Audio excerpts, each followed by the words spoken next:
My name is Eli Cohen-Postel. I am the Director of Israel Engagement at the Jewish Community Relations Council. And we, just to tell you a little bit about our relationship with this event, so we do trips to Israel, study tours to Israel primarily for non-Jews. So for non-Jewish clergy, for elected officials, for other community leaders. And we love to bring our groups to visit with Mohammad at Givat Haviva. He is consistently one of the top-rated speakers that we go and visit. And beyond just being top-rated for being an effective speaker and communicator, I think that his work is some of the most inspiring to our participants who we bring back with us, and continues to drive their thinking about Israel and issues in Israeli society, and their involvement in Israel and with the Jewish community and with those sorts of issues throughout their work back in the States. So it's really a pleasure for us to welcome him.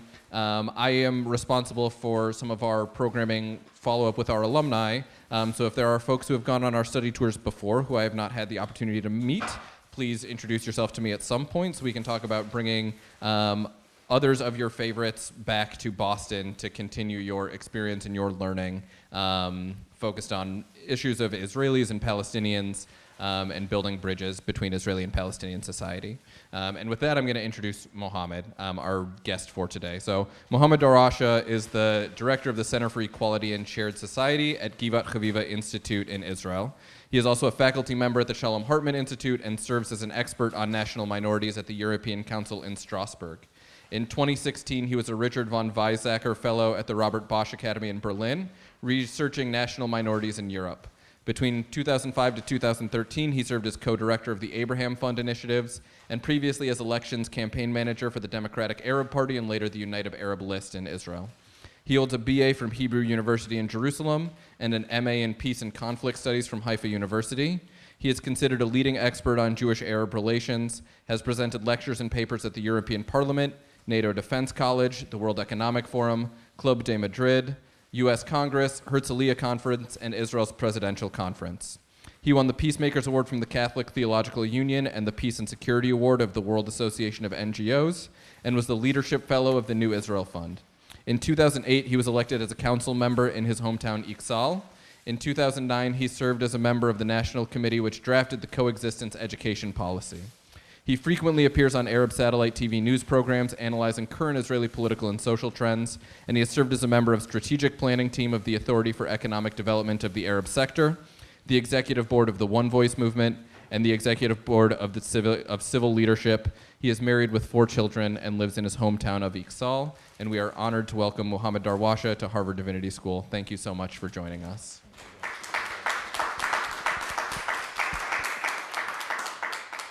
I'm keeping my coffee because I want to finish the mug because I plan to take it. And if it's full, I won't be able to take it.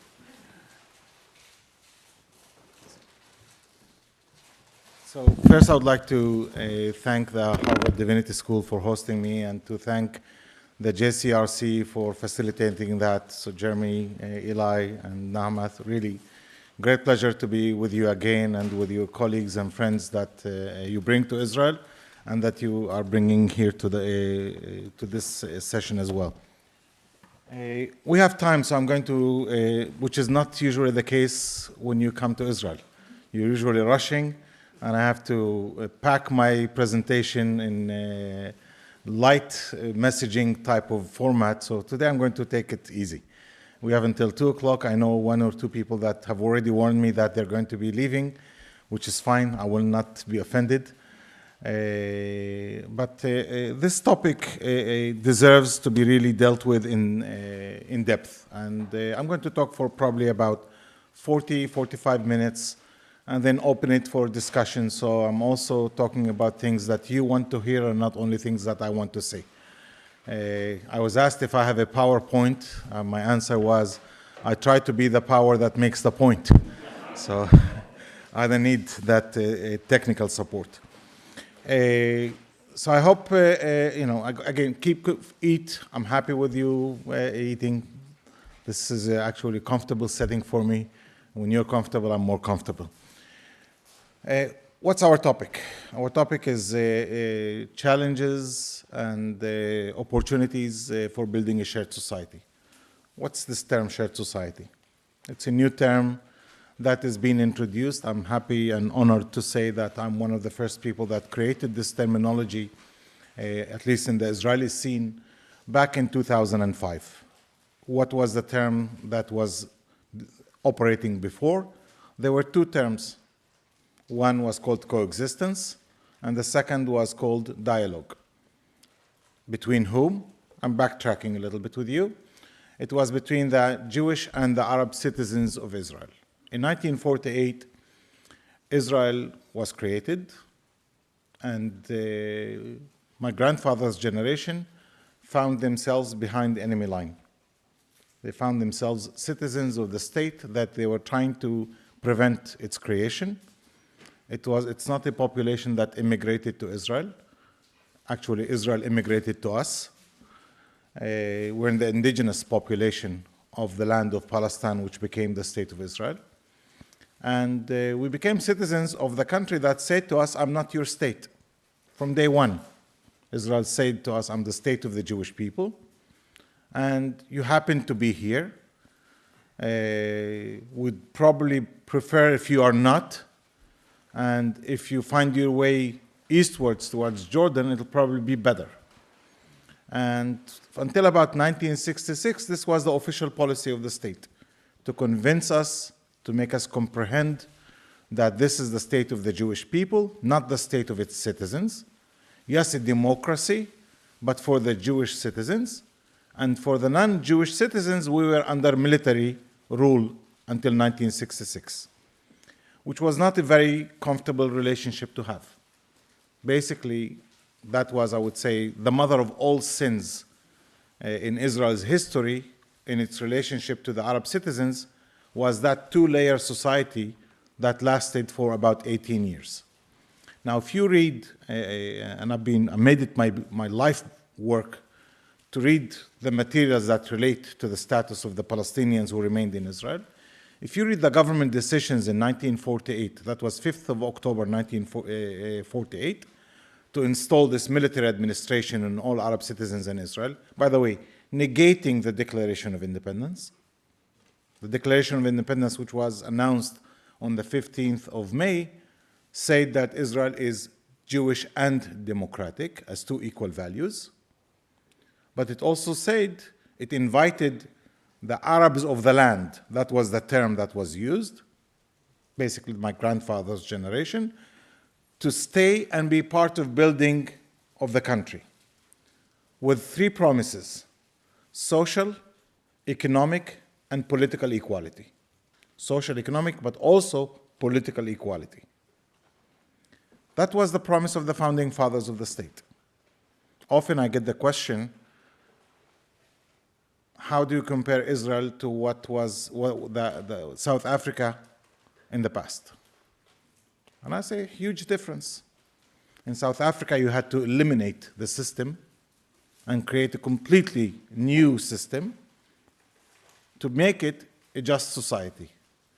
In Israel, all what you need to do is to implement the promise of the founding fathers. That's the promise.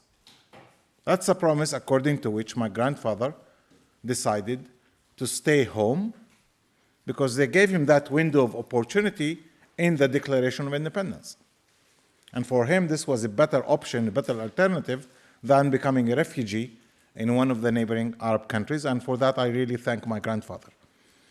I think he was smart enough to understand that staying home is better than becoming a refugee. But as I said, on the 5th of October that same year, the state rethought what it did in May and decided to change the status of Arab citizens from permanent citizens according to that Declaration of Independence, and started seeing us as leftovers of the enemy. Not indigenous population, but leftovers of the enemy, people that are the potentially fifth column that might act against the security interests of the State of Israel. So they imposed this military administration, which was supposed to last for 3 months only. And the justification was to pacify the population, to collect whatever arms there are, to make this population realize there is a new regime, new power in the area, and restart after 3 months civic relationship. It didn't work. It lasted for 18 years, which created the culture of two-layer society. It created the culture of discrimination. It created a system that started operating as discriminatory system, and much of the discrimination is attributed to that period, and much of it is still dragging from that period. Two main problems were instituted during that period, because, as I said, it was seen through security lens and not through civilian lens. One is sustaining the separate residential structure. So Arab citizens, 92% lived in separate Arab towns. They continued in those 18 years to live in separate Arab towns and continue till today living in those separate towns. Crossing to live in the bigger cities, or cities that were being built for the Jewish new migrants. Only in 7 cities that were called mixed cities, Haifa, Jerusalem, Tel Aviv, Yafo, Lod, Ramle, Beersheba, and Ramle. These are the 7 towns that were formally called mixed cities, but all the other cities were called either Arab or Jewish, maintaining the separation, the demographic separation, which also became the foundation for maintaining the millet educational system, which is a Turkish educational system that gave every religious sect the power to create their own separate educational system, which continues till today. So the educational system also is even more segregated than the residential system. 99.9% of Arab kids go to separate Arab schools. 99.9% of Jewish kids go to separate Jewish schools.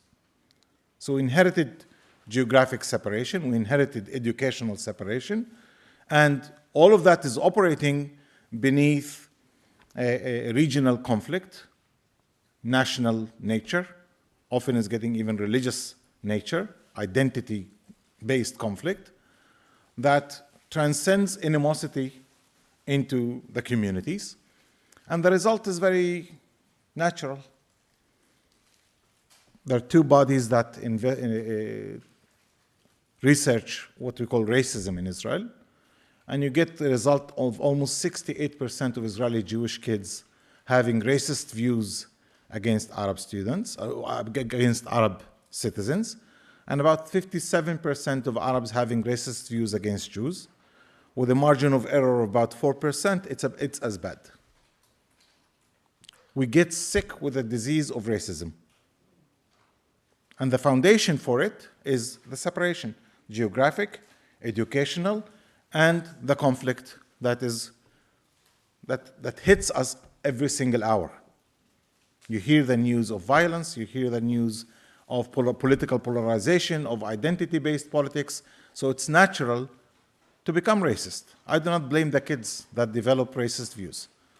When you ask them, do you want to have an Arab family in the same apartment building? Ask Jewish kids, do you want to have an Arab family living in the same apartment building you live in? And 68% say no. So in research, we label them as racists. But actually, you dig in deeper and you ask why, and they mostly respond with fear. They're afraid of the security nature of the Arab or the political nature of the Arab. They don't want to have stomach ache going through narrative debate every single day, and they do not want to look behind their shoulder of who's coming to visit that Arab family. And the same thing on the opposite side. Do you want to have Jewish families coming to live in Arab neighborhoods? The massive majority of the Arabs say no, because they either represent the power, they represent the authority, they will turn you into the police for sneezing, and why should we have someone that could constitute a problem, a security, personal safety issue living in our own community? And that develops that negative attitudes towards each other. In 1966, Israel decided that this population, those Arab citizens, those leftovers of the Palestinian people, they're here to stay. They're not going to disappear. Thinking that their status was temporary and ultimately will be able to get rid of them, give them to Arab countries in exchange of Jews that will come to live in Israel. That was the dominant idea. That's why the military administration was every time extended 3 months at a time, because we were seen as temporary citizens, not permanent citizens. Temporary up to 3 months periods, and not even extended temporary status. Here you have permanent status or green card holders. So you're not a citizen, but you're a permanent resident. Our residency there, we had citizenship which was temporary citizenship. Because, as I said, the war was not seen as over, and the thinking was that this problem will find a cross-border solution and not an internal solution. The concept of integration was not the effort where the state put its energy. Its energy was trying to keep this population in some kind of a hold status in the regional context, which, by the way, some of the current politicians are trying to bring us back to that situation. But in 1966, something happened, as I said. Israel realized this problem is not going to disappear. My grandfather's and my father's generation by then Israel started realizing are not going to move. They are either too stupid to understand that this is not their country, or too smart to understand that leaving is not good. That this reality is going to happen, that Israel as a Jewish state is never going to be a pure ethnic Jewish state. The concept of a pure ethnic Jewish state without Palestinians, without Arabs, without Muslims, without Christians, that concept is not going to be real. And started asking itself the question, what do we do? What developed was, let's adopt this population. This Palestinian population is anyhow a small minority, 16-17% at the time. Let's hug this population, bring them in Israel, try an Israelization process, which could be very helpful in the future of Israel if it wants to engage in peace agreements with the rest of the Arab countries. The term that was used, this population could potentially be the bridge for peace between Israel and the rest of the Arab world. If you ask me, I don't want to be a bridge, because the bridge is something you step on. I want to be the link. But that's terminology. That's less important in the bigger picture. But what's important, even if I want to accept to be a bridge for peace, a bridge usually has two strong legs in both sides. And what Israel was trying to say, Israelize yourself, detach yourself from your Arab-Palestinian identity. How do you want me to be a bridge afterwards? If I sell my soul to who's considered the enemy of the Palestinians, the enemy of the Arab world, how am I supposed to become a bridge afterwards? And the debate in our community was, how do we, yes, go through the Israelization process, but maintain our own identity and capacity to engage with the rest of the Arab world, which was not easy, because the Arab world saw us as traitors for accepting Israeli citizenship. For them, we accepted the citizenship of the enemy. We stopped fighting Israel. We did not join the PLO in 1960s. We did not commit terrorist acts. We did not blow up bus stations and buses all over Israel. We accepted reality. We became realistic in our daily behavior, which was not what the Arab world wanted. They wanted us to act as a fifth column and to keep streets burning, regardless of what impact it will have on our own community. We were seen as an extension of the military operation and the Palestinian struggle for statehood inside the state of Israel. A job that we didn't do, and as such, we were considered traitors in the eyes of the rest of the Arab world. It was a very tough period because from one end, as I said earlier, during that period, we were pretty much stateless. The state of Israel said, you're not my national interest. And from the other end, the Arab world said, you're traitors. So I call that period of being politically orphans. No state, no nation. The Arab national movements, the Arab world, even the Arab League in 1956, issued a statement calling on us to leave Israel, and whoever does not leave is a traitor. So we were traitors in the eyes of the Arab world, and we were leftovers of the enemy in the eyes of the Israelis. A tough situation to survive through, but we did. We did, mainly by ducking down, by not taking any action. So it was not that much of a strategy, but it was wait and see type of strategy, hoping that tomorrow will be a better day. Until that moment when the Israelization process was offered, when the Knesset, the Israeli parliament, lifted the military administration, and it was an invitation for us to go through the Israelization process. So if an orphan gets an offer to get adopted, what does he do? He jumps at it. And that's what happened. We jumped at the opportunity and we started the Israelization process. Comes the 1967 war between Israel and the Arab world. Israel defeats all of the Arab armies, and we feel that we gambled on the winning horse. So now we think strategy. Oh, we knew this is going to happen, and it was a smart decision not to become refugees, because many of the Palestinian refugees became second-time refugees. So in retrospect, the decision was a smart political decision without even making it as a political decision. I mean, my grandfather was not a political strategist. When he surrendered, and he was the one that surrendered the 7 rifles that we had in our town, when he did that, he was not a political strategist. He was of survival nature. He wanted to survive. He thought staying home and being able to harvest his fields the following week, that means that he has food for his family. That was his thinking. Very basic human nature. But the Israelization process came also with gifts. The adopting parent, if you want to adopt a child, you try to give them few gifts to make them like you. And the gifts were modernization. So Israelization for us meant modernization. Access roads to the Arab towns and villages, water systems, electricity, schools, all kinds of things that brought modernization to our community. It was something to celebrate for us. Parallel to that, we also got exposed to the reality of the Palestinians in the West Bank and Gaza, which was very difficult. They were not receiving those gifts.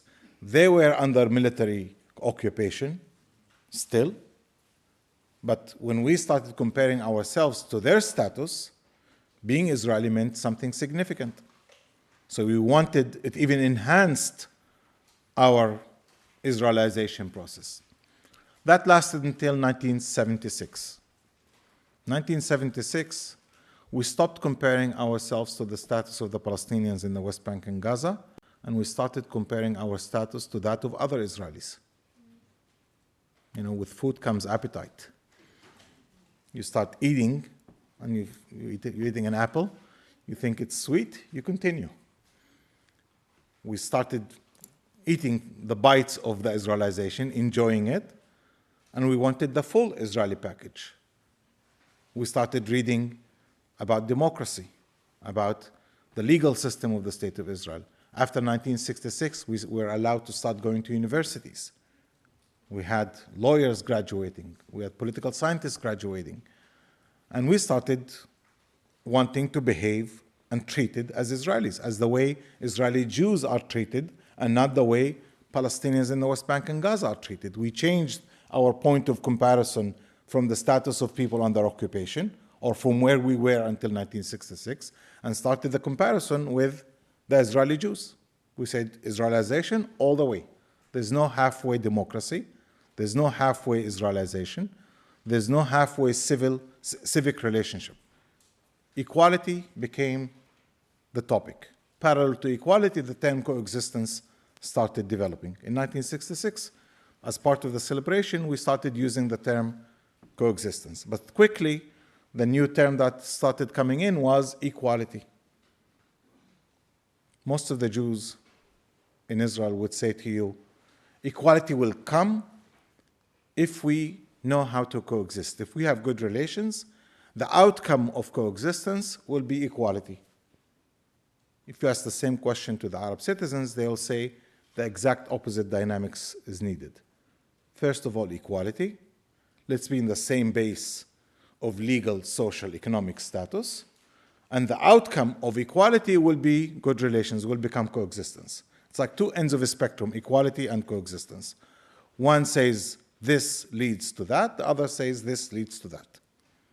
So now we have two different contradicting tracks. Demand of equality from the Arab community saying, let's put coexistence in a parking mood.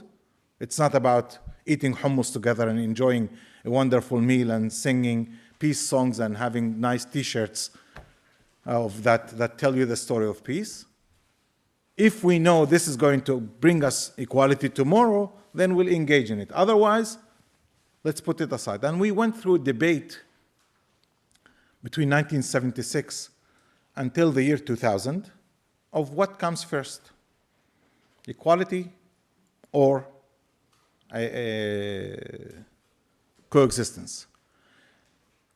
You know, I've just finished my second degree in conflict resolution, and they were teaching us in peace education about how do you do peace, you know, what are the theories for peace education. And I'm sure that some of you that even studied social sciences, you hear about the social contact theory. Did anyone ever hear about it? No. So the social contact theory basically says, bring people together, break down stereotypes, humanize each other, reduce animosity, and this creates a good foundation for continued interaction afterwards.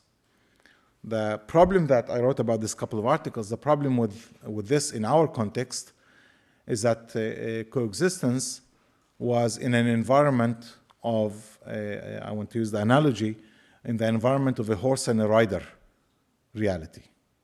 So you can create fantastic synergy and fantastic atmosphere and fantastic coexistence between a horse and a rider. It could be beautiful. And when a horse and a rider are out in the fields, you don't know who's controlling whom. They're both enjoying the ride. But at the end of the ride, one goes to the barn and eats hay, and one goes to the castle and eats a steak. The hierarchy is maintained. The equality can be seen or felt or enjoyed temporarily, but at the end of the ride, the hierarchy is maintained. So if that's coexistence, I don't want it. I don't want to go to the barn. Or if I'm going to the barn, the rider should come with me and eat hay. Or we're both horses pulling the same wagon, or we're both riders that enjoy the same steak afterwards.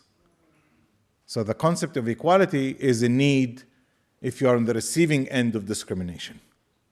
Becomes more critical, becomes conditional even for continued relationship. And that actually caused a great deal of problems in what we call the industry of Jewish-Arab relations. Organizations working for coexistence started losing ground, theoretic, but also practical ground. People simply didn't want to be part of this joyful experience of coexistence. And I was asking myself, what am I doing here? In a wonderful discussion, as I said, eating hummus, and sometimes we use the second theory, which is called the narrative debate theory, or we call it sometimes dialogue, where you're not just about eating hummus, you even allow the elephant to come into the room, and you talk about the problems, you talk about the narratives, you talked about who caused what. You start by today's event, who stabbed whom in the street, who shot whom last week, who closed this town, who did this, who caused the war in 1967, is it Nakba or independence in 1948? And some of you heard me saying we usually date back, we start backtracking until we get to the point of question, who did Abraham want to sacrifice? Was it Ishmael or Isaac? And we still disagree on that. And I'm willing to debate it. I can prove it. I can prove it that it was Ishmael who was there under the knife, and Jeremy can come here and probably pull a few textbooks from the Torah and other textbooks that can prove that it was Isaac. So what's the point here? Is that if you engage in a narrative debate, the maximum you can agree on is agree to disagree. There are things that we disagree on and will continue to disagree on. Narrative debate and dialogue is good because, as I said, it's honest. It allows you to understand the issues, understand the identity, the background of the other, but it's dangerous business. You know, we have about 6,000 Jewish and Arab kids that come to our campus every year, and we engage them into these three theories of social change: the contact theory, the social contact theory, the narrative debate theory, and then I'll mention the third soon. But this is very dangerous business, and if you are not trained in it, I do not recommend you do it. We've seen in some evaluations, kids responding, I used to hate Arabs, now I know why. I used to hate Jews, now I know why. That's what narrative debate allows you to do. So it's easy to unpack the problem, it's very difficult to repack it. It's very difficult to repack it. Repacking it can happen only if you know how to focus on the third theory of social change, which is called the superordinate goal theory. In simple English, mutual interests. You know, beyond being nice to each other, the social contact, beyond being honest debating, we need to focus on mutual interests. Can we develop mutual interests? And now the interests, let me go back to the two ends of the spectrum, coexistence and equality. So the interests of the Jews is good relations. They want a community that is willing to engage in good relations, less of security threat, willing to accept the Jews as legitimate in the region, accept their relationship to their land, and so on.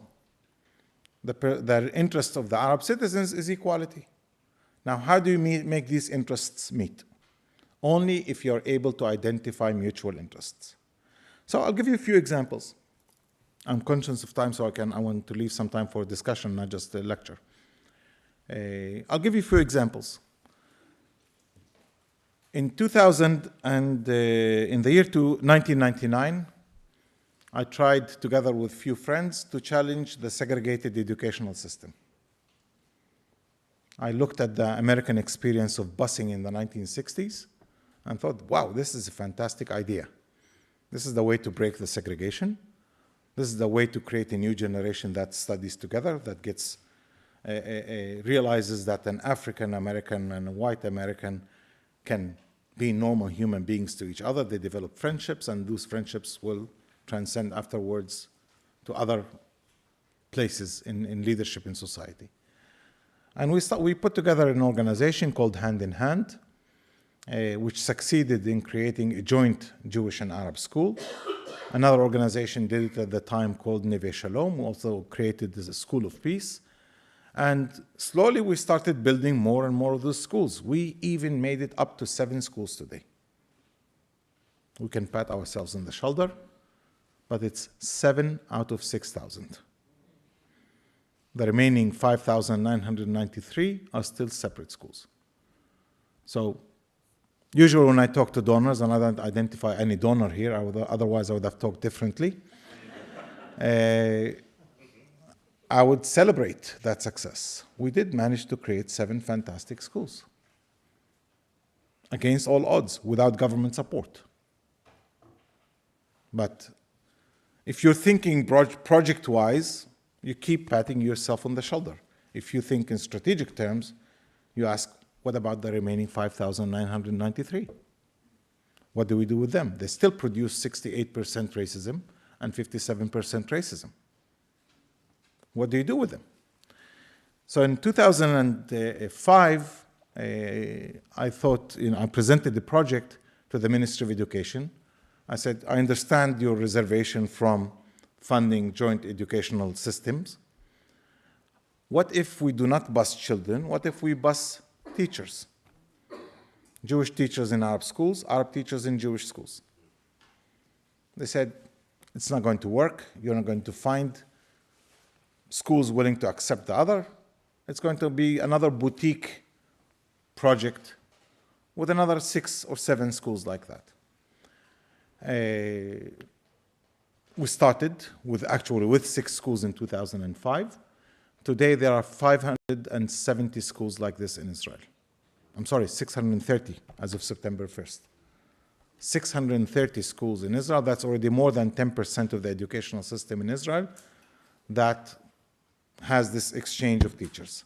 Now, that's not the important number. I mean, the goal is to have the 6,000, to cover the 6,000.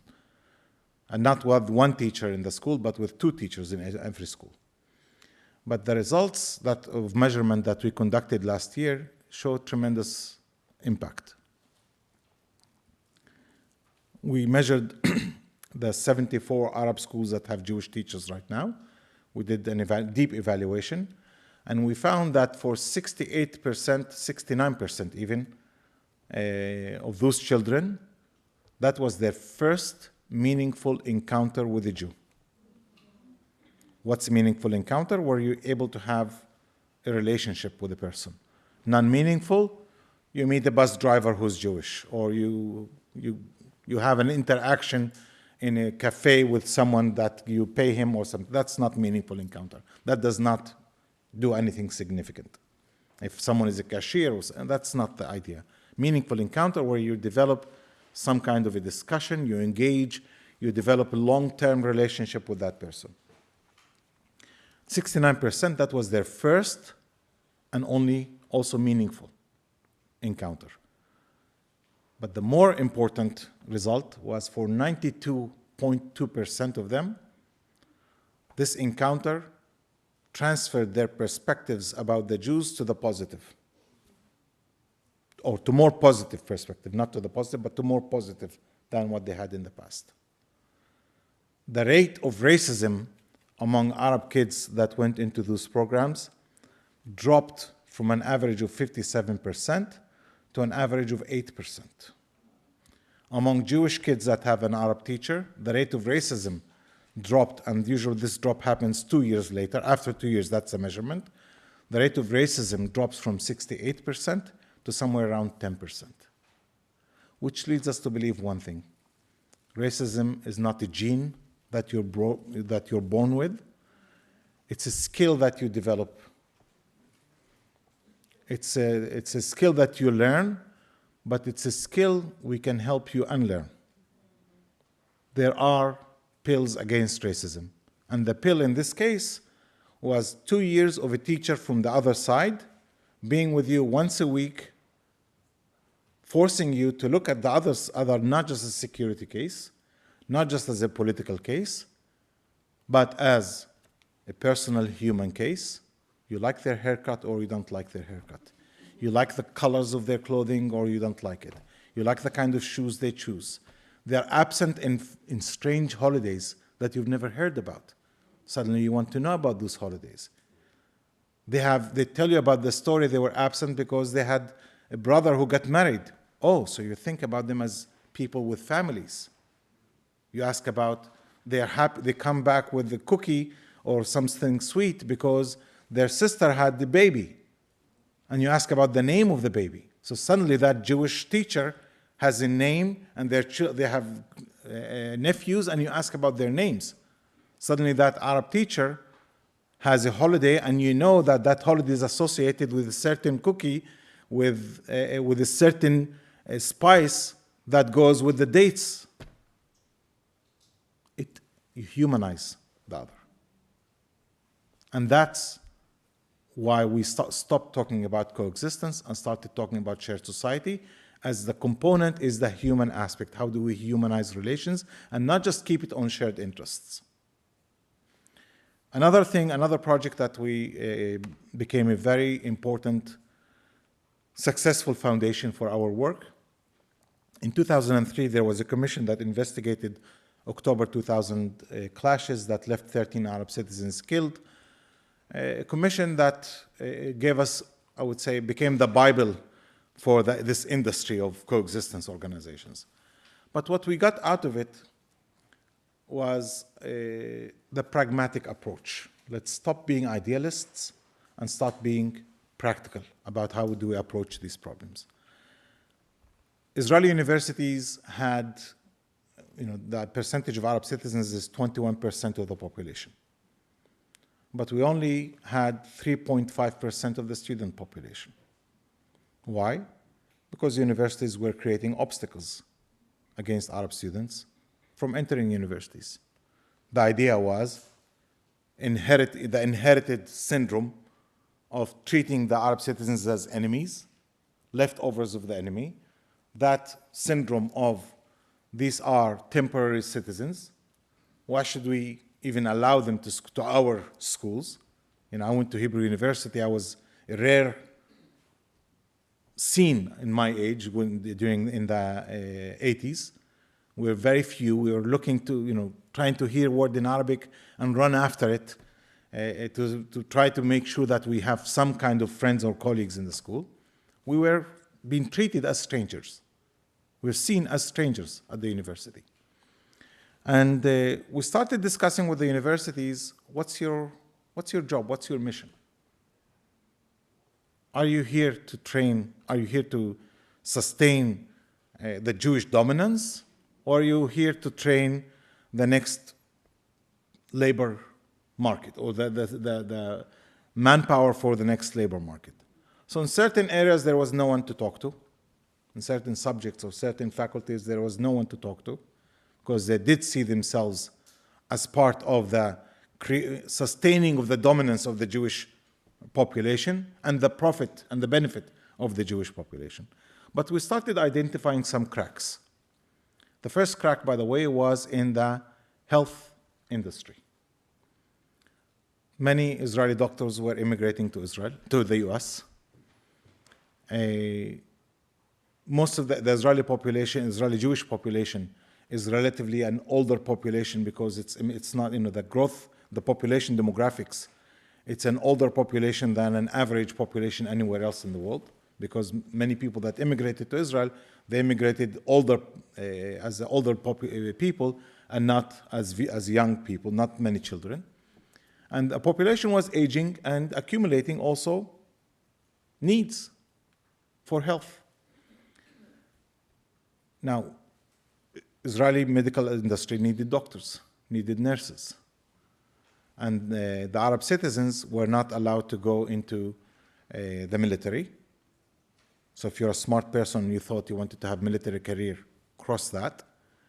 Not allowed to go in civil service. So if you wanted to become high level in civil service, put an X on that.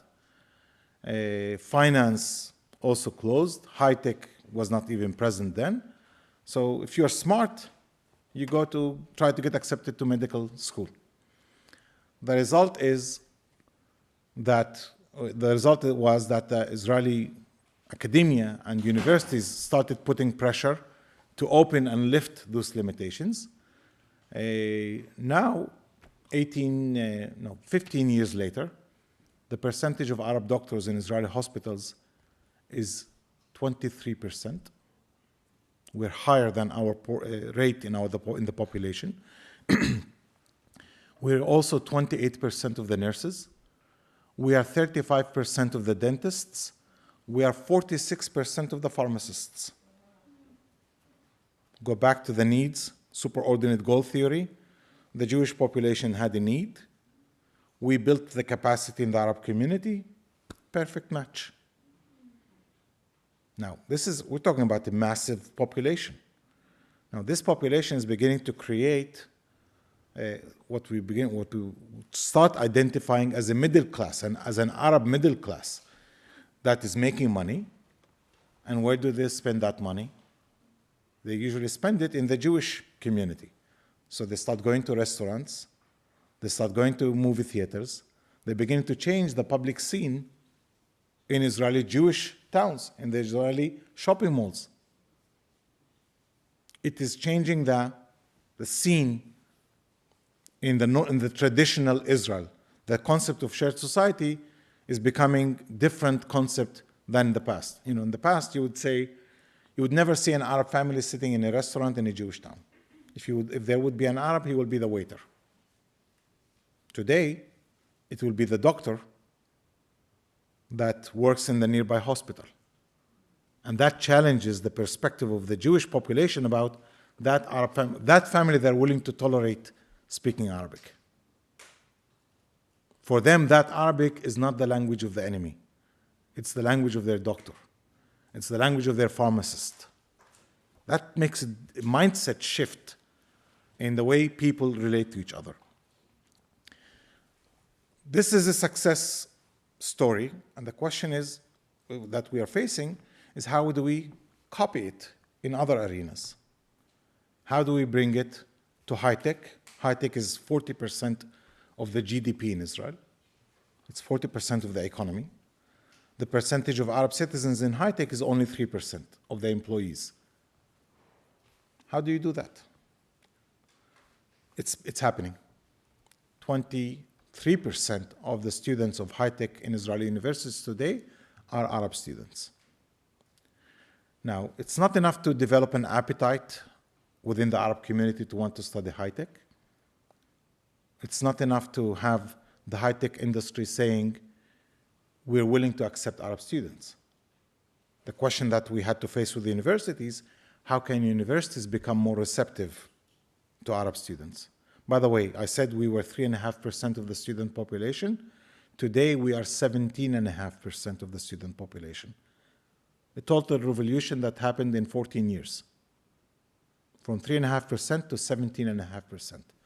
Universities are creating the space, and the Arab community is really jumping on the opportunity, and for subjects that are relevant to the job market, because really we want to train people that can click properly with the rest of the Israeli economy. Because if you train people for subjects that are not relevant to the market, they'll end up being jobless, frustrated, smart people.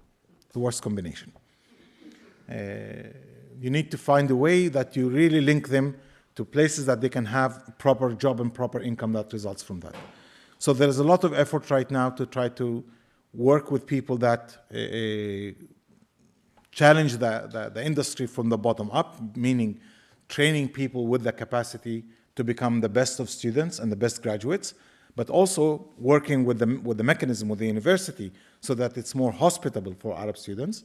And some of the issues that I've been dealing with universities is how a university that has 17% Arab students should behave to its Arab students. Couple of issues. Studying in a separate Arab educational system means that we come with very weak Hebrew. It's good enough to ask where the toilets are, but it's not good enough to read an academic paper or to write an academic paper. So do you need to give them extra Hebrew in the first semester? My answer is yes. Who funds it? Who funds that extra course for Arab students? Is it the Arab kid, which comes from a very difficult background? 57% of Arab citizens are below the poverty line. So if you load on them extra courses, that means that they have to pay more money for it.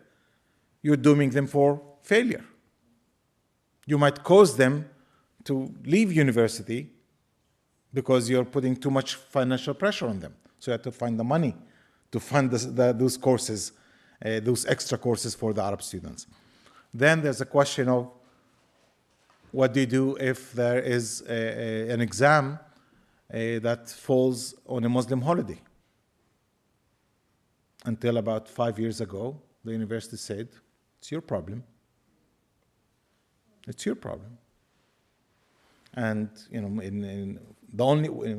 we Muslims are very, we're lousy in holidays. We only have 2 holidays. It's Eid al-Adha and Eid al-Fitr. These are the only 2 holidays that officially you shouldn't work in, and you shouldn't study in them. And all the other holidays, they're sort of memorial days or things like that. The Jews did the best. Shabbat. You have off. We don't even have a day off in Islam. From religious point of view, you only have the hour of the prayer, not the full day of Friday. only the hour of prayer of Friday that you have to close shop and not work. But we had to deal with the universities in being able to defer exams or give another date for students that have holidays in those specific to Muslim holidays. What do you do if you have an exam during the month of Ramadan and you're fasting after 3 o'clock in the afternoon? You didn't drink, you didn't eat, your sugar level is at the lowest, your thinking capacity is only about food and drink, and now you have to take an exam in physics or in math or in computer science or in God knows what. My daughter just graduated in biomedical sciences at Hebrew University. And every course, the name of every course was this long. And just to remember which course you're taking exam in would be difficult if you're fasting. And the question is, what's the job of the university? Is it to help that student pass the exam successfully, or to punish him for his social religious identity or ethnic identity? And we went through real deep dialogue until they started, we came to the agreement and that you want these students to succeed. Highly qualified people are good for the labor market afterwards. Highly qualified people are good for the name of the university. All the way up that the Technion today, which in 2003, when the Orr Commission report came out, the percentage of Arab student population, Technion is our version of MIT. The percentage of Arab students then was 1.5%. Today, we are 25% of the student population at the Technion. They're trying to raise money now to build a mosque inside the campus of the Technion. Now, put this where we were 14 years ago, to the fact that the Technions today says 25% of my student population is Arab, mostly Muslim, about 2/3 Muslim, 1/3 Christian. And we want to accommodate them. We want them to feel comfortable. We want to care for their identity needs so that they can perform better academically afterwards. Now that's, the mind shift is not coexistence. The mind shift is shared interests.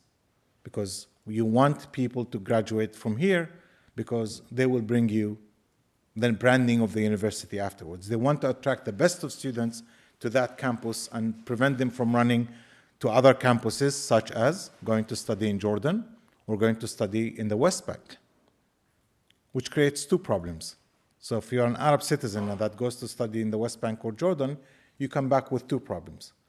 One is irrelevance to the job market in Israel. You study topics in Arabic only, and so your Hebrew quality level is very bad, which creates either irrelevancy or delay in entering the job market. And delay in entering the job market, that's a waste of income to the person himself and a waste of taxes that will be paid to the state. So there's a mutual interest in fast moving into employment. The second problem that happens is radicalization, whether national or religious radicalization. They do not go through the Israelization experience that an Israeli university provides you. So now everyone is beginning to realize it's our interest to bring them to Israeli universities and not to let them escape. Because if you keep obstacles in Israeli universities, they do find solutions. An Arab student who's 18 wants to get a university degree. If you prevent him from getting it in Israel, they'll get it in the West Bank, they'll get it in Jordan. The globalization has meant that borders are easy to cross. But they come back with being an economic burden for about 2 to 3 years until they find a job, and they are welfare recipients instead of taxpayers. And they go also through this radicalization process. I want to finish with the two specific points. So I talked about the social issue, I talked about the economic issue, I want to talk about the political aspect. I said that the Declaration of Independence promised three things: social, economic, and political equality. Economically, I think we're doing very well in the last 13 years or 14 years since the Orr Commission report gave us that guidance that basically said guys, you're here in it for life. We're sentenced to live together forever. Start figuring it out. And the economic arena was the easiest place to identify mutual interests in it. The social is, not much is done by the government. A lot is done by us and people in civil society. We're trying to create these alternative models and alternative projects. Often being able, yes, to drag government into some of those projects. This teacher exchange program, all of the salaries are paid by the government, the salaries of the teachers. That makes the government share about 90% of the cost. So when we raise donations, it's mostly for teacher training and curriculum development and evaluation. But the big chunk of the cost, which is 90% of the cost, that's the 630 salaries that are paid by the Ministry of Education. So we're also beginning to get smarter in how do we engage with the government in trying to get them involved into the funding of the projects.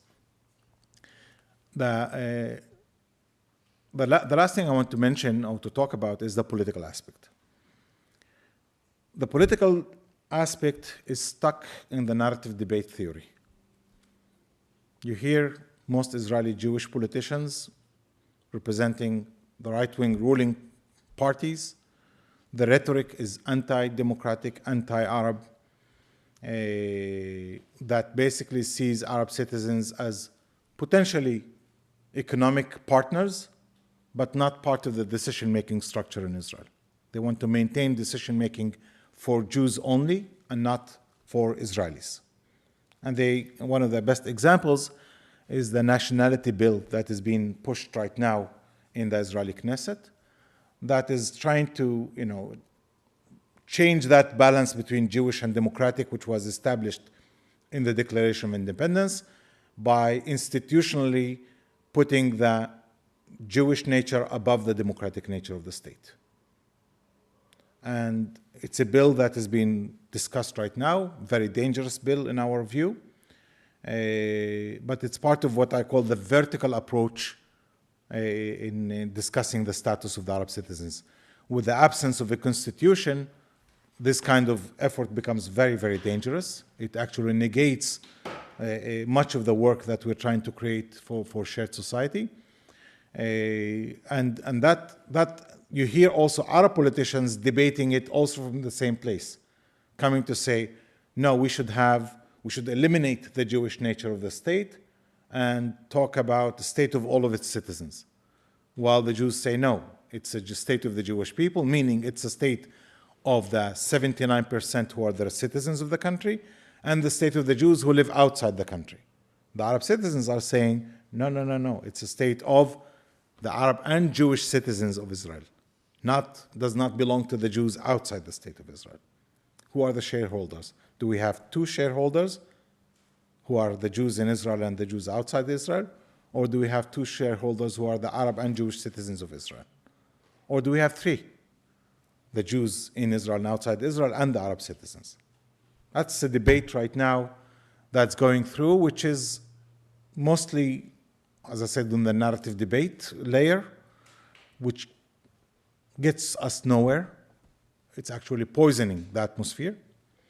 It contributes to increase of racism, to polarization between the communities. And that's why in elections time, I take time off to try to get people to vote in the right direction, and the correct direction, not right direction, which is not right. But I don't spend much time there because there it's very difficult to gain successes. Mainly, as I said earlier, my assumption is that we cannot progress much there without solving the regional context, the Israeli-Palestinian conflict, the two-state solution. Without that being resolved, we're going to continue that debate about the nature and identity of the state, which is more of a regional discussion and less of an internal discussion. Politically, we're not able to bring the issues of the Arab citizens and limit them to a civil rights issue inside the state. They continue to be a political cross-border issue. We're seen as an extension of the Palestinian Arab enemy in most cases, at least in the political arena, and less of citizens that are trying to figure out their equal status. So when we talk about what's shared society, and I'll end with this, shared society means we need to develop good relations between the communities. We need to develop honest dialogue about the differences. We need to focus on mutual interests, and we need to add the component of equality. This is the concept of shared society. Meanwhile, I would say park the narrative debate for 1 or 2 generations until we accumulate enough successes on the social, economic arenas that might make it possible for us to deal with the political issues in a much more mature way, where we have something to lose. It will be a very different kind of discussion when 2 generations down the road, my grandchildren who will be doctors, will be high-tech engineers, will be people of significant hold in society, in the economic aspect and nature of society, they'll negotiate a different deal than the one that I'm able to negotiate today. Many would say on the constitutional vertical approach, we need to talk about the flag, which is exclusive flag of the state. We need to talk about the national anthem, which is an exclusive national anthem of the state. And I say, you know what? I care less. I would love to see a flag which is more inviting, which is more inclusive, but it's a weight I put on the shoulder of the Jewish majority in Israel. You figure out how do you want to make it inclusive. Do you want me to relate to it as a flag that I will shed a tear when I see it? Show me where am I in it. I'm not going to challenge it. I accept it as the flag that was presented by the majority population, agreed on by the majority population, but maybe there will be a time in that 1 or 2 generations down the road that the Jewish population, one, will feel safe and secure enough, mature and responsible enough also, to say, you know what, we'll add an olive tree size of 1 inch by 1 inch on the left corner that will basically say to the non-Jews, I'm here for you. Maybe the national anthem will speak not only about the Jewish soul, it will mature to also speak about the Israeli soul. Maybe the state will mature to not be only the state of the Jewish people, but also the state of its citizens. Now they're talking about the debate is it the state of the Jewish people or is it the state of its citizens? And the question, will we mature to be both the state of the Jewish people and the state of its citizens? And that's a process, that's a political maturity process that without creating those islands of success, without that horizontal approach, not the vertical approach, the horizontal approach, creating islands of success that are big enough. I always like to finish by bringing a story of my daughter who just graduated, I mentioned graduated in biomedical sciences at Hebrew University. She had her last exam on the 13th of August in one of those long courses, long name courses. Her professor comes to her towards the end of the exam and asks her if she can come to see him after the exam. She gets nervous, she calls me. I tell her, just go see what he wants. And he said to her, what are you doing after the exam? She said, going home. Doing what? And she tells him, I don't know what to do next. I finished all of my duties for my undergraduate degree. I want to work a little bit and see whether I want to go to medical school or if I want to continue in medical research, more research-oriented or medical school. And he said, what are you going to work in? She says, I don't know. I'm going to start looking. He says, okay, I work for a company called Medinol. They specialize in the stents that they put in the cardiovascular systems. Come see me tomorrow in my company. She goes the next day. That's the 14th of August. He takes her on a 2-hour tour in the company and tells her, do you like it? She says, yes. He said, do you want a job here? She says, yes. What job? He says, we'll tailor a job for you. We will tailor a job that is specific for you. And she says, why?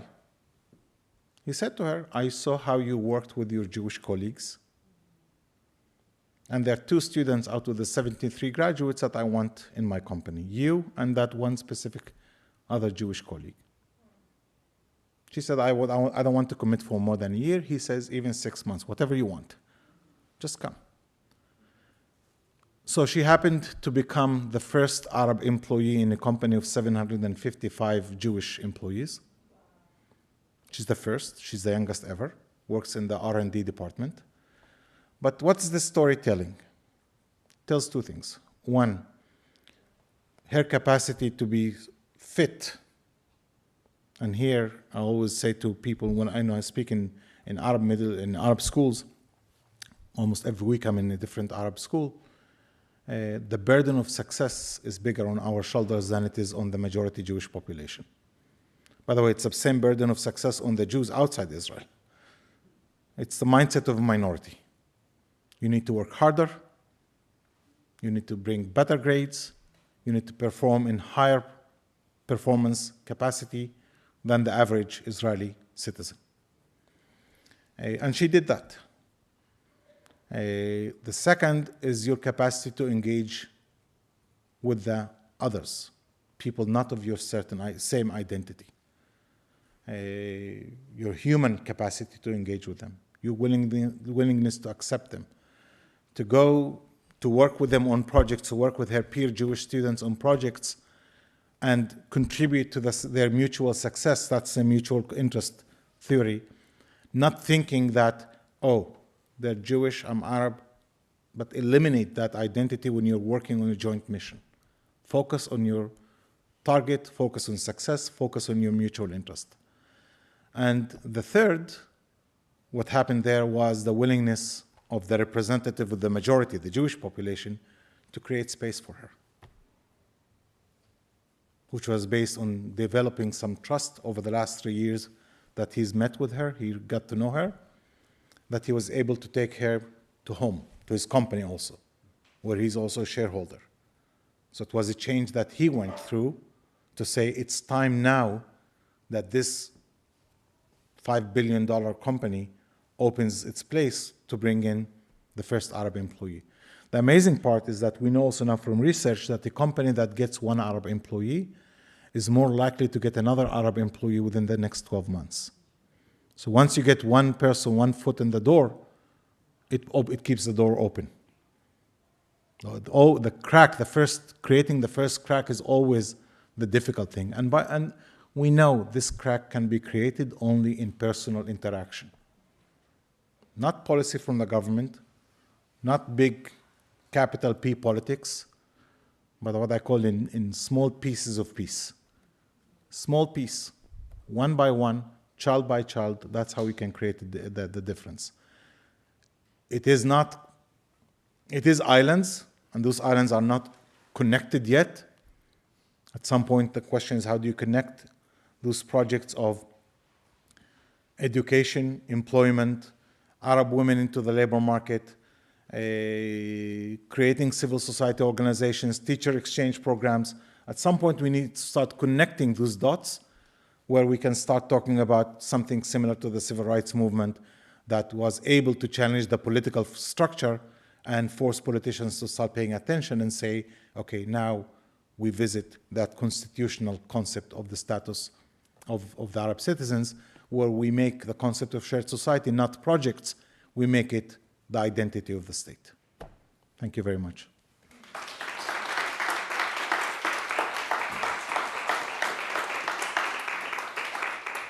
Excellent. Thank you so much, Mohammad. It's always a pleasure to hear from you and to share in your wisdom and teaching. We have plenty of time for questions, so if folks have questions, you can just raise your hand and I'll come bring you the mic and we can, yeah. Hi. My question is... Can you tell me your name first? Leslie. But my question is, how have the students, when they go back to their homes in their neighborhoods, treated and reacted to by family and neighborhood? Okay. And there's the syndrome of going home. We bring 6,000 kids every year to our campus, Givat Haviva Center for Shared Society, and they go through 2-3 days of detachment from their reality in this alien space, in a bubble, where they meet the other for the first time. They sleep in the same dormitories. They eat from the same plates. And the methodology works. The social contact methodology works. Give me any combination of any people for 2-3 days. I can create some kind of harmony. Technically, it's easy to do. You just need to learn it, and you can do it. But your question is right, is extremely important. There were 2 studies that we commissioned. One was done by Professor Gabi Solomon from Haifa University, and the other one was Professor Givat Haviva from Hebrew University. At 2 separate times, we asked him to evaluate Jewish-Arab encounters that Givat Haviva is doing and other institutions are doing. They came back to us with few recommendations.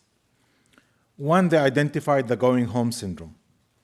The going home syndrome says, oh, I was kidnapped by aliens, they brainwashed me, and now I need to go back to my home positions, to my mother's and father's positions, to my friends' positions.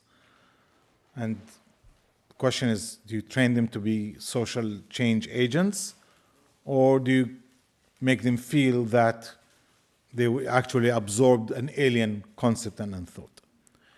So when we start examining that, we now know that one-time programs do not work. They work, but they have short shelf time.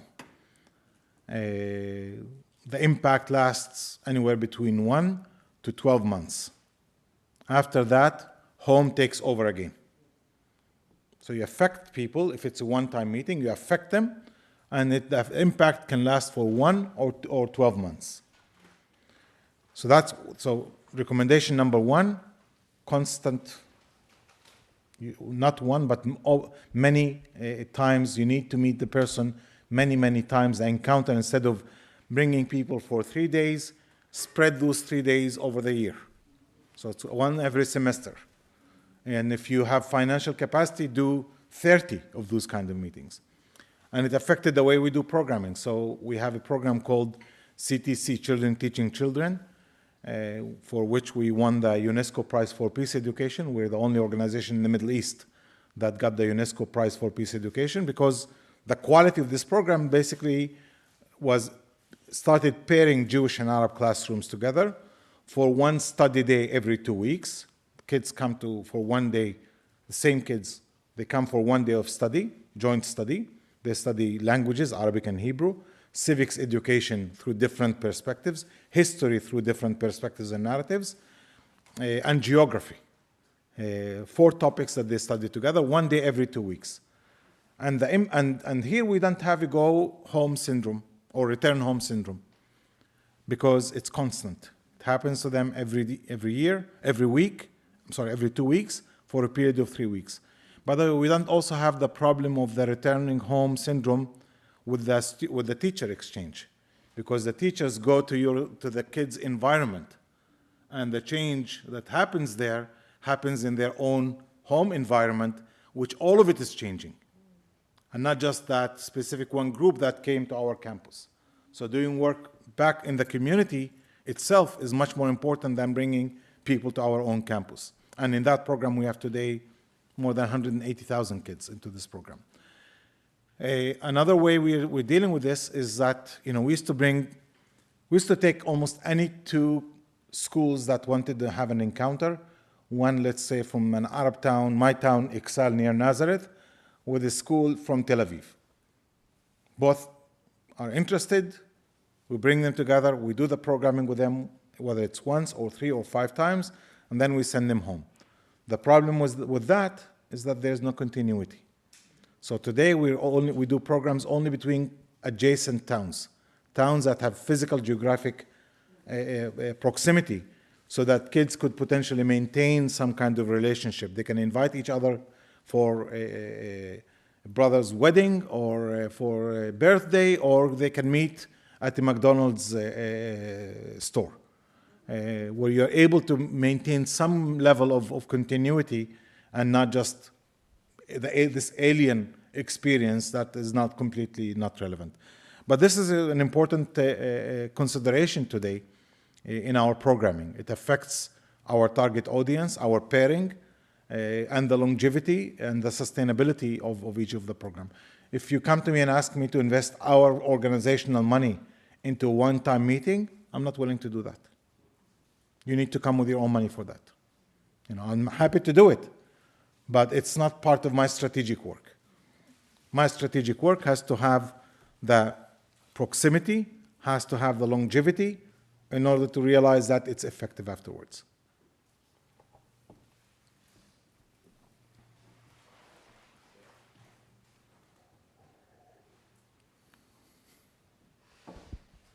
I'm Dan. Hi, Dan. Thank you so much for the what you've shared. I love your pragmatism, and I love the examples that you've given. This is the third time, and you use different examples each time, which is all the more inspiring.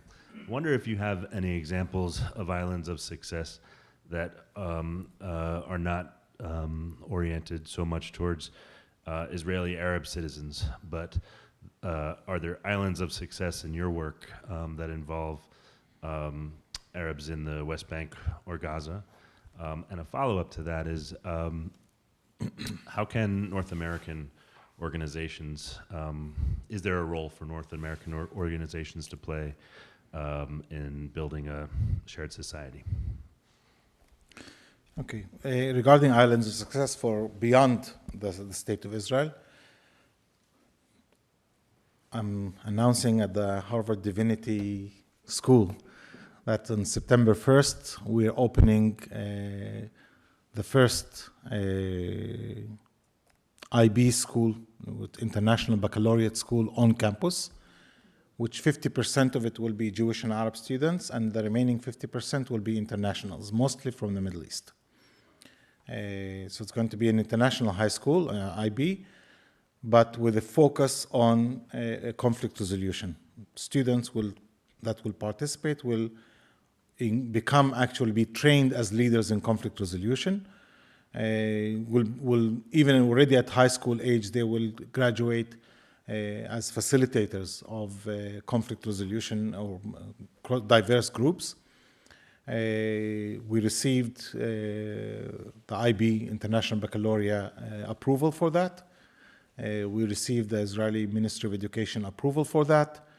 Now we're in the setup stage. We just received the papers about 2 weeks ago.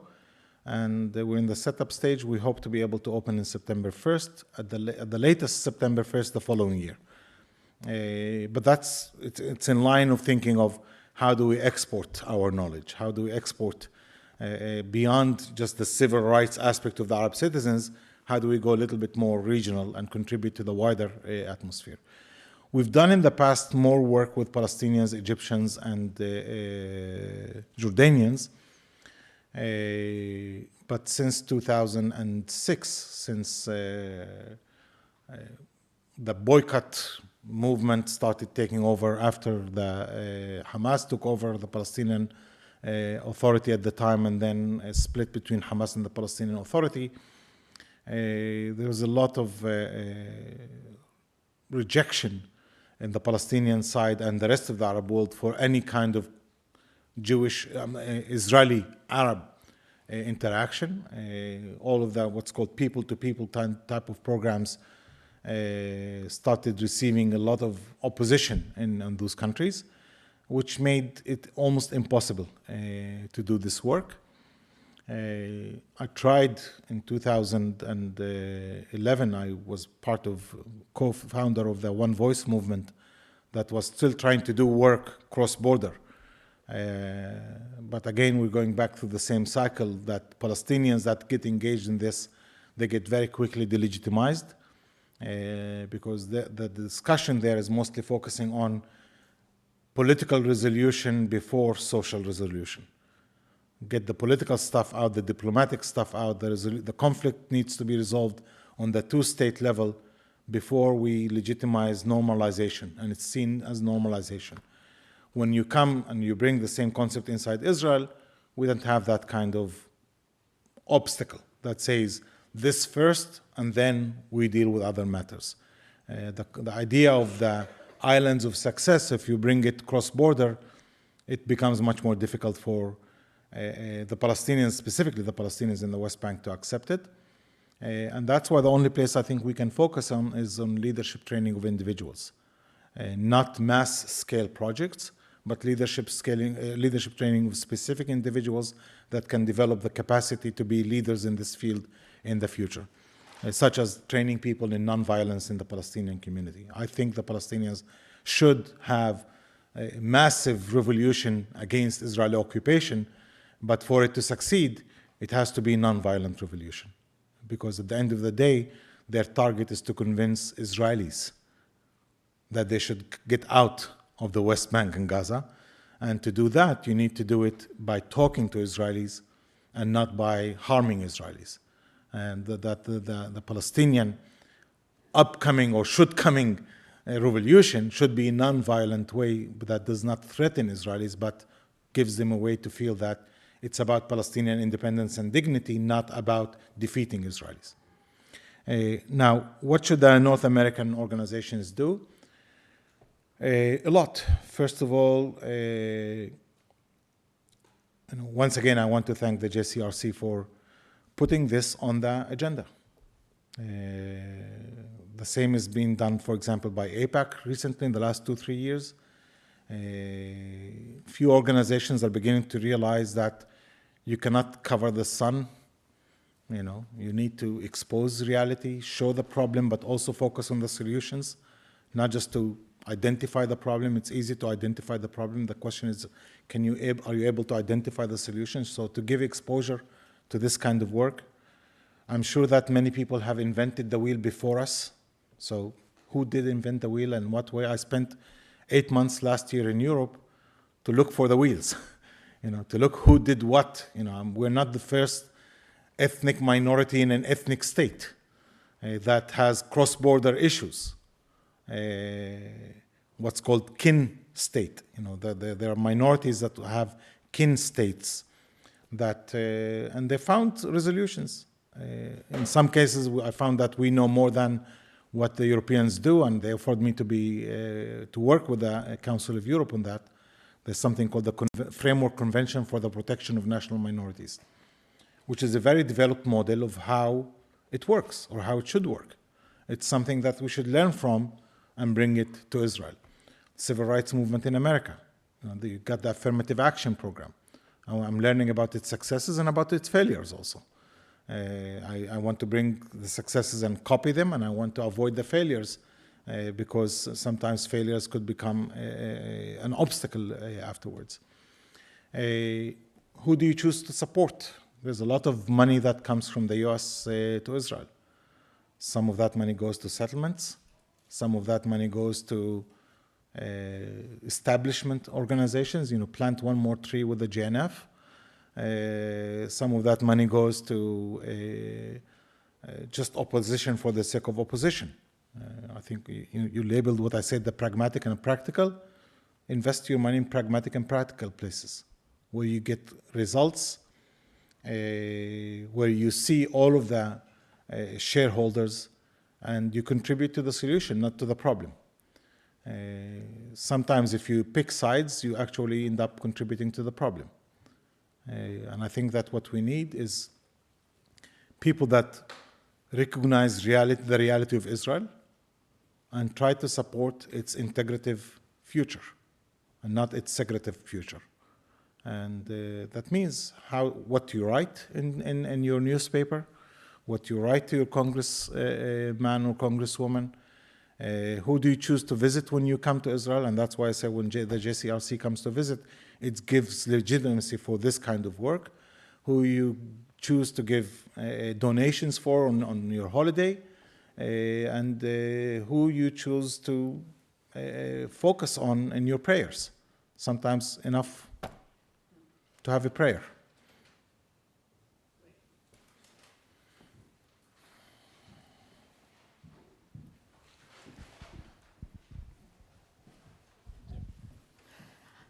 I'm Kimberly, and thank you very much. And I have two questions also, which may or may not be related to each other. But the first one is I'm wondering if you or any of the people who work with you in your campus ever feel that you have additional risks or fears of personal safety because of the work you do, other than what you would experience otherwise. And my second question has to do with, you mentioned that in the very beginning of your work, you were looking at busing, and I'm thinking you maybe were thinking of here in this country, and those metrics you gave about the reduction, after 2 years, the reduction in racism. I just wonder if you've given any thought to the replicability of what you're doing in completely different kinds of situations that are racist, and I'm specifically thinking of right here. And or is it so specific to the history and the segregation and the political and rights situation that you have there? So I'm just wondering if you've given any thought to that. I mean, regarding personal risks, almost everything you do in the Middle East is a personal risk. Yes, I mean, sometimes there are risks, there are issues, there are difficulties, there are arguments, there are threats. You learn to live with them. And you learn to also stand in front of them. When in 2008, I had a big debate with few friends, and some of them were less friends, about that there's no one else in my community that supports what I stand for. And it's a community of 14,000 people. And that was about 4 weeks before the municipal elections. I said, you know what? I'm going to run for a municipal seat, just for the sake of testing myself. Testing where do I stand in my community? Do I have bases or not? Are there 20 people that support what I stand for or not? Out of 14,000 residents, we had 6,500 that had voting rights. And within a short campaign of 4 weeks, ended up getting 2 seats out of 11 in our municipal council. That was about 890 votes that we received. And lasted for 5 years. Then I said, the municipal arena is not my arena. It was just mainly I was trying to make a point, but I did volunteer, and I was able to. I wanted to prove then that my pragmatic approach gets the community somewhere. So we did not have a zoning plan, which meant that about 400 homes were threatened to be demolished because they were built illegally, meaning that although you build it on your own property, but you didn't get the permit, and there was no way to get a permit, because there's no zoning plan. So I put it, my key goal was to get a zoning plan, which means that you engage with the central government, the central planning authorities. Almost 80% of Arab towns did not have zoning plans. And I wanted to examine, does my pragmatism on the educational field work when I bring practical projects that relate to my community? It took about 3.5 years, but we did get a zoning plan that meant expanding the zone of the town to doubling its size, which gives us solutions, housing solutions for the next 30 years. The second thing I wanted was deal with public transportation. And we had one bus line that came 6 times connecting the center of our town with the center of the city of Nazareth. And I approached it from the economic point of view. We had very high unemployment rate, and Nazareth had very high unemployment rate. So it's connecting one unemployment center with another unemployment center. So I approached the Ministry of Transportation, and I said, we need bus lines that connect us with employment centers, not with unemployment centers. Where is employment? It's in Jewish towns. So we were able to get 3 additional bus lines to 3 Jewish neighboring towns, and expanding the frequency and having the bus lines not come just for one stop in the heart of the town, but do a circle line to collect people from outside, which basically resolves the problem of many people on the lower economic capacity of owning a car or so on. But the goal was really to see if the community is willing to accept and want this concept of pragmatic approach in dealing with issues.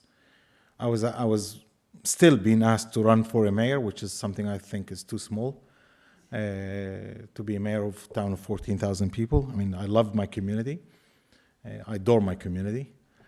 But maybe it'll be my last job, before pension or after pension.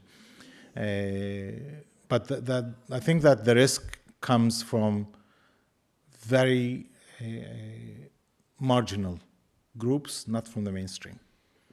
The mainstream in my community wants me to run to be mayor.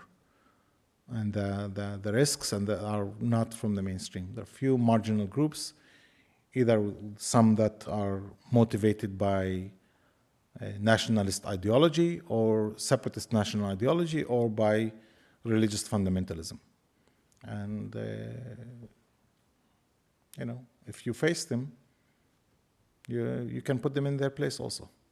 I think that our case and our argument is strong enough. We can make a case, and we need to have the courage to say it and not be neither afraid and not apologetic. I know today that I solved the housing problem of my town for the next 30 years. Get me one more person out of there from those critics that can say that. I delivered, they don't. Now, regarding replicability, when I was in Germany, I was offered a job at the Ministry of Integration. And I said, no, thank you, I have my hands full. And from here, I'm leaving in a couple of days. I'm speaking at the Peace Education Conference in Bogota, Colombia, the first Peace Education Conference hosted by the Minister of Education. And which, two examples that tells you, yes, it's replicable. The know-how, the knowledge that we're developing in Israel, yes, maybe it's not full and complete, but I also couldn't find full and complete models outside. So it's not things that we can only export, but things that we can engage and do joint learning of how things can and should be done. I know that there are things that we are excelling in, such as this fast-track growth that we've done in the academia, a fast growth rate in women employment. 2005, I initiated a project that focuses on integrating more Arab women into the labor market. At the time, the percentage of Arab women in the labor market was 17% of Arab women only that worked. Today, it's 36%. In practical numbers, it's 40,000 new Arab women that entered the labor market. That's 40,000 homes that now have second income. That means we have about 200,000 people affected by second income.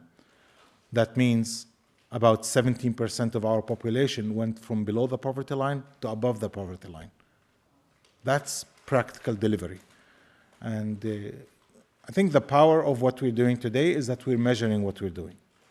And when you measure something, you can model it.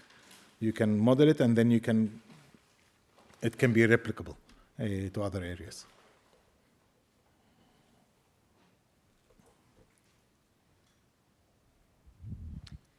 Hi, my name is Michelle, and it's been such a delight and a pleasure to listen to you. Thank you. Thank you. And congratulations to your daughter. Thank you. I love hearing that story. I'm intrigued by so much of what you said and wonder if you could talk a little bit more about your vision for islands of success in a horizontal approach when you're talking about Jewish national identity versus democracy, Israeli identity.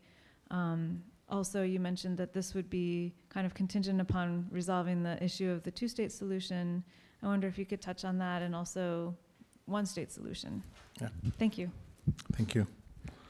2 years ago, May 2015, we held a conference at Givat Haviva, the third annual conference on shared society. We're holding the next one on the 7th of May, so if you're planning any trips, 7th of May, we have the next conference. And the point was shared vision for shared society. And basically the idea was, is there a shared vision? Is there a shared vision? Until now, by the way, I didn't talk about the shared vision. And I'll soon tell you why. There were three efforts to try to create a shared vision. One in 1999 till 2001 by the Israel Democracy Institute. And they formed a fantastic vision, group of really very smart intellectuals. And when they wanted to sign that document, by the way, it's documented in a book by a journalist called Uzi Benzeman, and the name of the book is Whose Land Is It?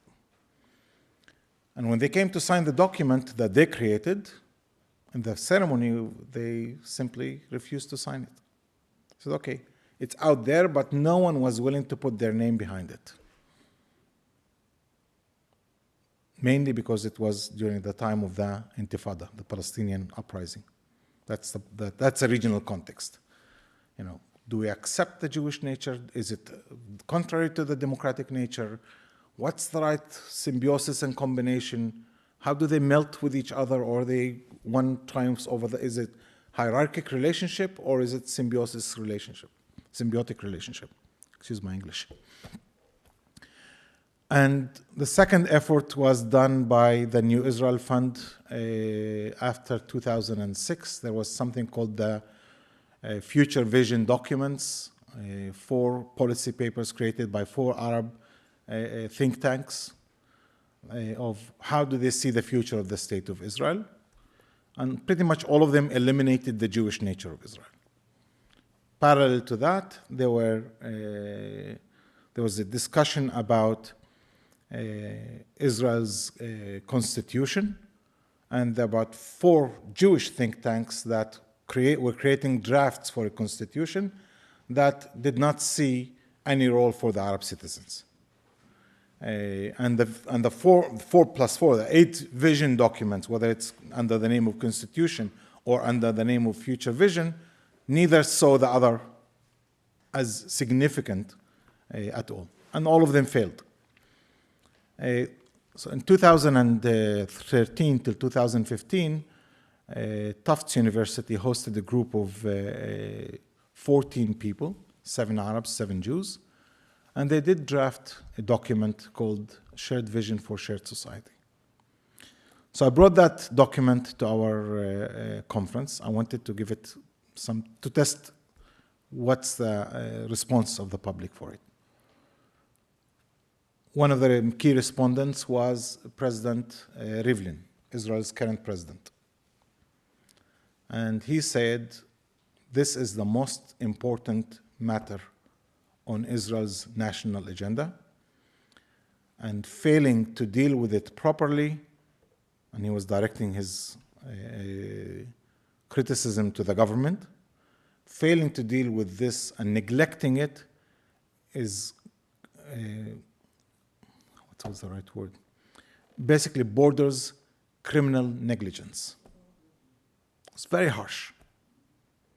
And by the way, today I would say he is the guru for us in Israel. He's really has become the lead spokesperson for shared society in Israel, which is very lucky for us, to have the president that comes from the right-wing background, with the presidential status. It's not like the US president where you have executive power. It's more symbolic power. But he's become really the host, spiritual leader for this work. But then I had 2 additional speakers. One is Ayman Odeh, the head of the Joint Arab List, and the other one is the head of Meretz political party. Meretz is the left-wing political party. And she said, I cannot sign this document. It's too much to the right. It's too much to the left for me. And Ayman Odeh, the head of the Arab party, came and said, I can't sign this agreement. It's too much to the right. It's too Jewish. She said it's too Arab. He said it's too Jewish. Pretty much. When you have the closest 2 political figures in ideologically, Ayman Odeh, who is the moderate Arab leader, and Zahava Gal'on, she's even the most left-wing Jewish leader, they say we can't find a joint vision. Where did this leave us? I was frustrated. I was very frustrated, you know. One, you have the intellect of Tufts University. Second, you had 14 wonderful leaders that from civil society. And then reality check was, forget it. I studied the work that was done in South Tyrol for the German-speaking, the Austrians that live in South Tyrol. I studied their experience, and there they went through almost 40 years of negotiations regarding their status as Austrians that live in Italy. They came out with something called the package, which is a list of 137 regulations that organize their status in Italy, which provides them protection of their identity, national identity, 137 different clauses that arrange that matter. They didn't speak at all about a vision, about identity, about flag, about, and that's what the shared visions. They spoke about neutralizing the state into making it almost shared space for everyone, but neutral shared space, more like the French model of the republic for everyone, that everyone can become French, and very much like the American model, that you disregard identities and everyone sort of melts in, which is a model that's not working in Israel. By the way, it's a model that does not work also in Europe. The concept of nation states means that the state belongs to a certain nation, and then the question is, what do you do with the non-nation members? So they created this concept of national minorities. We're not there yet in Israel. We're not there yet because still, as I said, the regional context is not resolved. Europe was able to deal with this after they resolved the border issues. We can deal with this after we resolve the border issues in Israel. So I went and looked at that, and I asked myself, can we create the 137 recommendations for us? What are our own 137 recommendations? And if you look at the reality, so there is this project to integrate more Arab students in universities. That's one island. This project to integrate more Arab women into the labor market, to improve to challenge the high-tech industry and try to grow it from 3% to 20%. This fantastic success in the medical industry, and wonderful projects of encounters between Jewish and Arab youth, this teacher exchange. You can count 6 mixed schools. You can count already 20, 30 models that can slowly expand. And I asked, what are the remaining 100? And some of those 100 could become other NGOs working or government policies. And by the way, as someone that has been working in civil society for many years, and I did also a little bit of work with government, I would say that the biggest social change agent is the government. And the question for us is, how do we get the government pregnant with the right genes? How do we make projects policy? How do we export responsibility for implementation from us as NGOs to the government? I think that the project of the teacher exchange would not have succeeded if we were not able to get the government to pay for the teacher's salaries. It would have still be a small boutique project, because the amount of money I can raise from donors is the same amount I can raise every year. $2 million. If you would all join my board, you'll probably bring another $2 million. So instead of being able to support 150 teachers, we'll probably be able to do 100 teachers. But the government can do 6,000. So one of the things that we learned was, how do you really bring it to that level? So what came out of this is a large-scale project, which is called the Roadmap for Shared Society. We convened a group of 70 specialists, half Arab, half Jewish. They worked on 5 topics: land, which is a critical conflictual issue, economy, education, governance, and culture. they created each one of them about 14 to 15 recommendations, either policy or project oriented. And the idea was to, this pretty much drafts the pie, what's the whole pie for equal integration of Arab citizens in Israel, short of vision. Basically, what is the 90% of the road that does not require politicians? Because that 10% is the vertical approach. The 90% we can create as islands. And that's what we actually did. We finished the work in February, but we thought that before we present it to government and before we finalize it, we want to give it a little bit of testing. We just completed 40 town hall meetings in 20 Arab towns and 20 Jewish towns to solicit public responses. We got about 2,000 people engaged in this process. And then we partnered with two websites, major websites, one in Hebrew called Ynet, which belongs to the biggest newspaper, Yedot Ahronot. The other belongs to an Arab newspaper called Bukra. And we were able to solicit more than 110,000 respondents that evaluated those recommendations on two scales. We talked about this earlier. One scale was, what are the most important recommendations? And the other scale is, what are the most feasible recommendations? And there's a big difference between important and feasible. Because feasible means we can bring them to advocacy. We can try to bring them to government and say, this is feasible, do it. Like we're now working with 630 schools. We can work with 6,000 because we have the success model behind us. We have the evaluation behind us. And all what the government needs to do is scale it. That's feasible. And it's all about budget discussion. It's not about program design. The evaluation, we did the evaluation through an agency called Drama, which is Reshut Medida Va'aracha, the authority for evaluation and measurement in the Ministry of Education itself, so that they do not question who did the evaluation. You go to the agency that is most credible in the eyes of your delivery mechanism, which is the Ministry of Education. Let them measure it instead of us bringing in Harvard or Tufts or whatever kind of wonderful intellectuals to measure it. We had them evaluate it and measure it, and they gave the cautious stamping for this kind of program. But other things that are maybe very important but not feasible can become projects for NGOs. But in this case, what we're trying to do is to organize the NGO world, that we all work on a joint plan.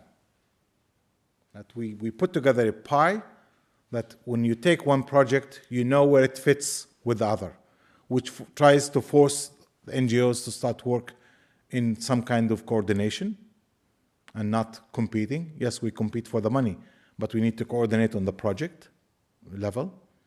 Should all of us work on elementary school level, or should we divide those work in elementary school, others work in high school? But then what is the link between the pedagogic content that we provide in this age versus another organization that provides the pedagogic content? You need to have continuity, not complete separation. And that's, trying to put some kind of order into we have 24 organizations that are part of this team that is working now on this roadmap for shared society. Is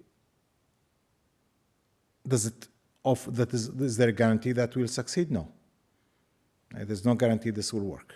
We know that we will have roadmap, we will have strategy, and this will be probably the first time we can say we have it. We're regathering the 70 specialists on the 8th of November. If you want to join us, you're welcome. To show them what the public said. We're asking them to re-evaluate their recommendations based on the 110,000 entries that we received from the public.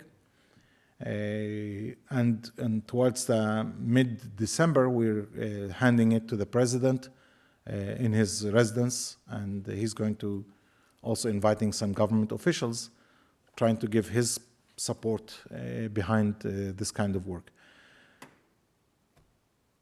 It's not a matter of vision. I don't have a vision for shared society. I have a road for shared society. And it's not, there's no guarantees for success in strategy. What you can do is accumulate successes bit by bit, one piece after another. I think that our success is in being able to have 300 kids every week on our campus. We celebrate that every week. Does that change the capital P picture, politics? No. No. It's not my job to do that. My job is to deliver the 300 that week. My job is to draft this roadmap. My job is to say, this is what I can do, and this is what you maybe want to do, and try to have some kind of coordination. We're not priests, we're not prophets. We are simple people that are trying to do the right work. And it connects together. Yes, it does connect together. We were able to create a revolution in the educational academic arena in Israel. It's a revolution. And there's a secondary revolution that is attached to that. 62% of our student population at universities, the Arab student population at universities, are female Arab students. 62%.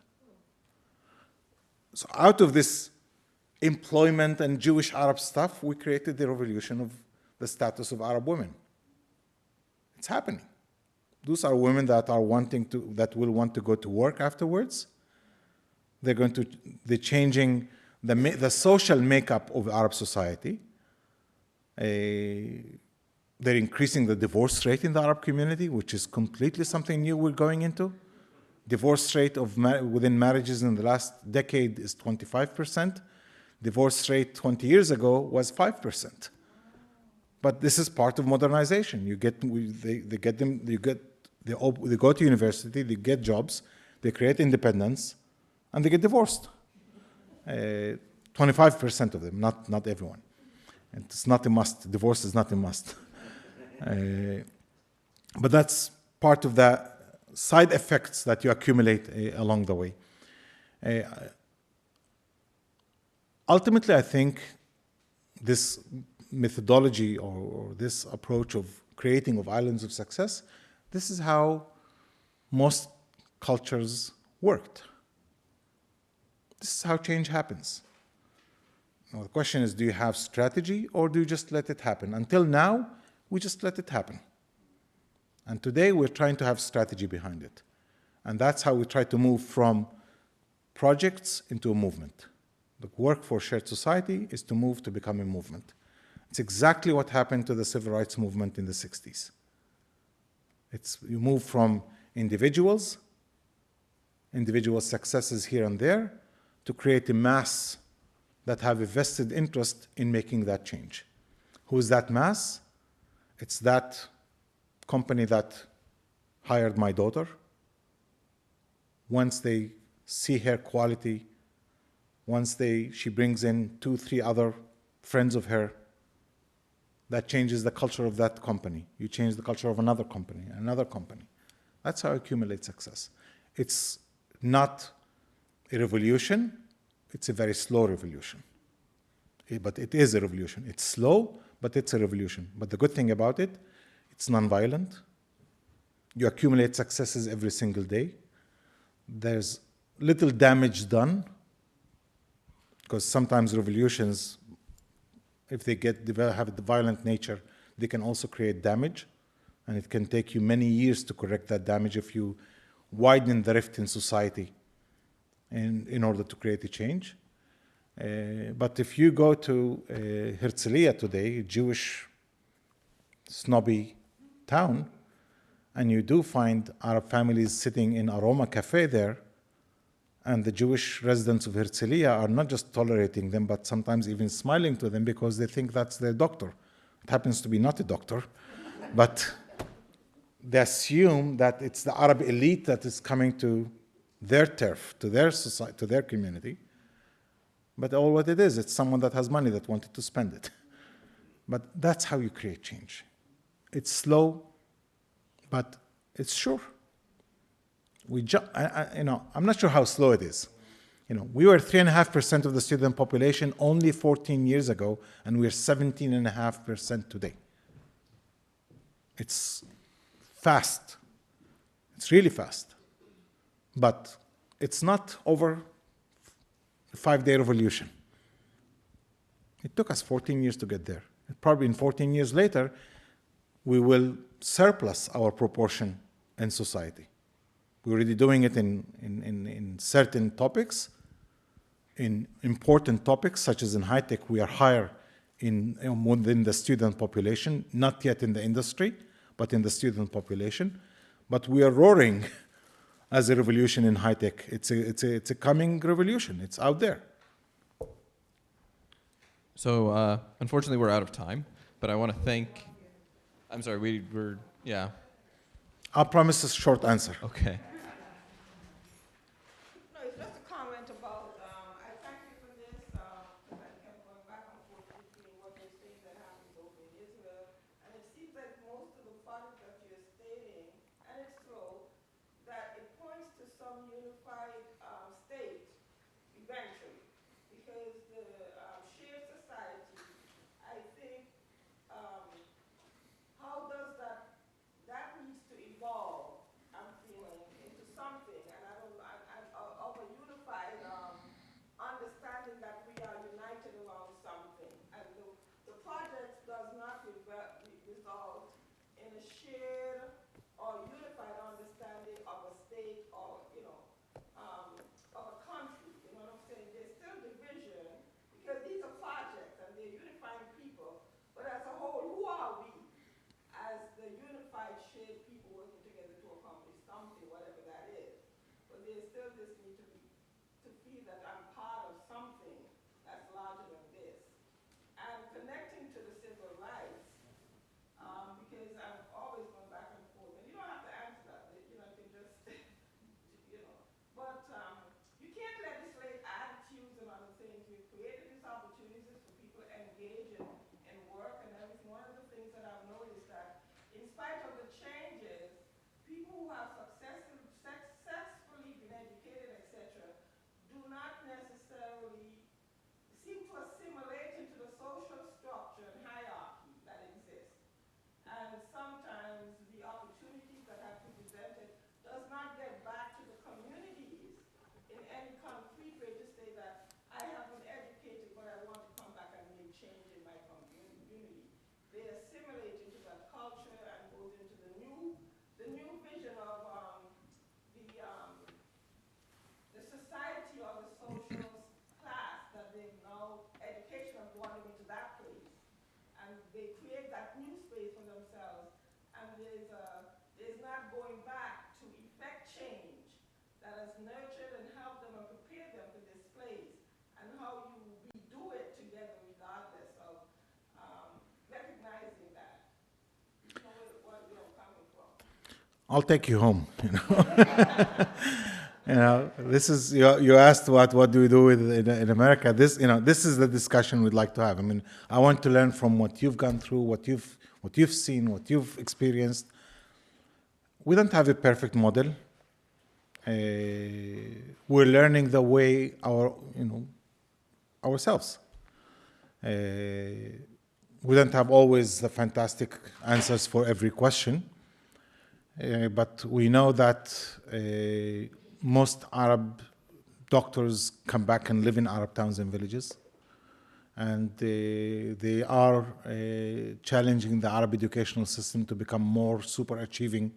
And they are trying to encourage them to be engaged. Part of our work, as I mentioned earlier, we work on two areas, two scales. One is the cross-communal program, Jewish-Arab activities.